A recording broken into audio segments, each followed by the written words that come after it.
এটা হচ্ছে মিশর। উত্তর আফ্রিকার এই দেশটি জনসংখ্যার দিক দিয়ে সবচেয়ে জনবহুল আরব দেশ। মিশর এমন একটি কাজ করতে যাচ্ছে যেটা গোটা বিশ্বকে খুব দ্রুতই অবাক করে দিবে। মিশর কোনো সাদামাটা দেশ নয়, এটা হচ্ছে পৃথিবীর অন্যতম প্রাচীন, শক্তিশালী এবং দীর্ঘস্থায়ী এক সভ্যতার জন্মভূমি। আমরা যদি বর্তমান মিশরের মানচিত্র দেখি তাহলে দেখতে পাই এটি 10 লক্ষ বর্গ কিলোমিটার আয়তনের একটি বিশাল দেশ, কিন্তু দেশটির 90% এলাকায় মরুভূমি।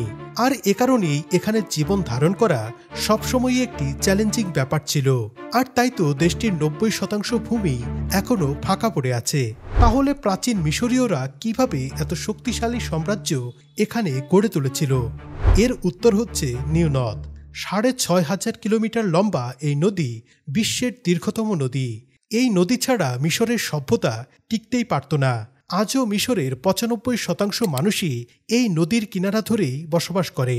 এমনকি তাদের বসতির এই প্যাটার্ন রাতের স্যাটেলাইট ইমেজ থেকেও স্পষ্ট ধরা পড়ে। কিন্তু অবাক করা ব্যাপার হচ্ছে, সাহারার উষ্ণ মরুভূমিতে অবস্থিত হয়েও মিশর কিন্তু অনেক আগে থেকেই কৃষিতে এগিয়ে। রোমান সাম্রাজ্যের 30% গম এই মিশর থেকেই যেত, আর এটা সম্ভব হয়েছে নীল নদের কারণেই।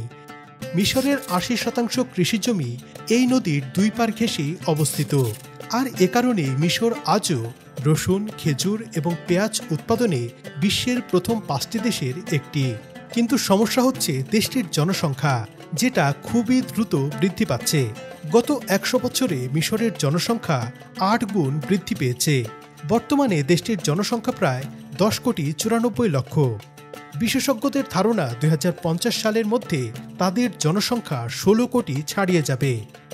যেখানে দেশটির মাত্র 4% ভূমি আবাদ উপযোগী, সেখানে এত জনসংখ্যা দেশটির খাদ্য নিরাপত্তার পেছনে বড় একটি বাধা হয়ে দাঁড়িয়েছে।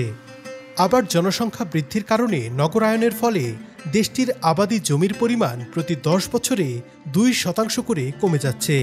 আর এভাবেই যদি চলতে থাকে তাহলে 2050 সালের মধ্যেই দেশটিতে খাদ্য ঘাটতি সহ দুর্ভিক্ষ দেখা দিতে পারে। বর্তমানেও কিন্তু দেশটিকে অর্ধেক খাদ্যদ্রব্যই অন্য দেশ থেকে আমদানি করতে হচ্ছে, আর এই অতিরিক্ত আমদানি তাদের জিডিপির ওপর সবচেয়ে বড় বোঝা। তো এই জটিল সমস্যার সমাধানে মিশর হাতে নিয়েছে বিশ্বের সবচেয়ে বড় কৃত্রিম নদী তৈরি করার পরিকল্পনা, যেটা এই 9240 বর্গ কিলোমিটার আয়তনের মরুভূমিকে কৃষি জমিতে রূপান্তরিত করবে। এই প্রকল্পের অনেকটা অবশ্য ইতিমধ্যে সম্পন্ন হয়ে গেছে। 2015 থেকে 2024 সালের মধ্যে দেশটি ইতিমধ্যেই প্রায় 4200 বর্গ কিলোমিটার মরুভূমিকে কৃষি জমিতে রূপ দিয়েছে। আসলে নীল নদ মিশরের রাজধানী কায়রোর পরে 2 ভাগে বিভক্ত হয়ে গিয়েছে, আর এই অংশটিকে বলা হয় রোসেট্টা। এর 2 পারে মিশরের প্রচুর কৃষিজমি রয়েছে, আর নদীর পানি কৃষি জমিতে ব্যবহৃত হয়ে সেটা আবার এই নদী বয়েই ভূমধ্য সাগরে গিয়ে পতিত হয়।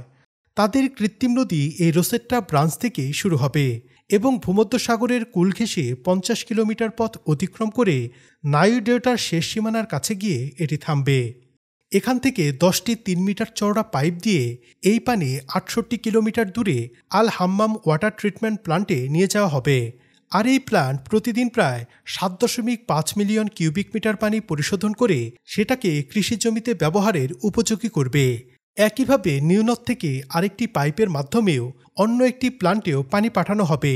এই 2 প্ল্যান্টের মাধ্যমে 9200 বর্গ কিলোমিটার মরুভূমিকে আবাদি জমিতে পরিণত করা হবে, যার অর্ধেক ইতিমধ্যে সম্পন্ন হয়ে গেছে।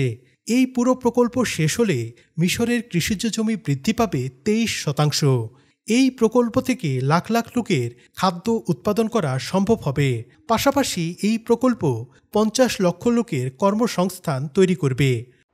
বর্তমানে প্রকল্পের বাকি কাজও খুব দ্রুত গতিতে এগিয়ে যাচ্ছে। কিছু কিছু এলাকায় এমন গোলাকার মাঠ তৈরি করে চাষাবাদও শুরু হয়ে গেছে। আগামী 2 বছরের মধ্যে পুরো কাজ শেষ হবে বলে জানা গেছে। এটা নিঃসন্দেহে মিশরের ভাগ্য পরিবর্তন করে দিবে। অবশ্য কতটুকু কার্যকর হবে সেটা প্রকল্প শেষ হলেই কেবল বোঝা যাবে। আপনাদের কি মনে হয় জানিয়ে দিন মন্তব্যের ঘরে। আর এমন ভিডিও আরও দেখতে চাইলে জিও প্ল্যানেট বাংলার সাথেই থাকুন।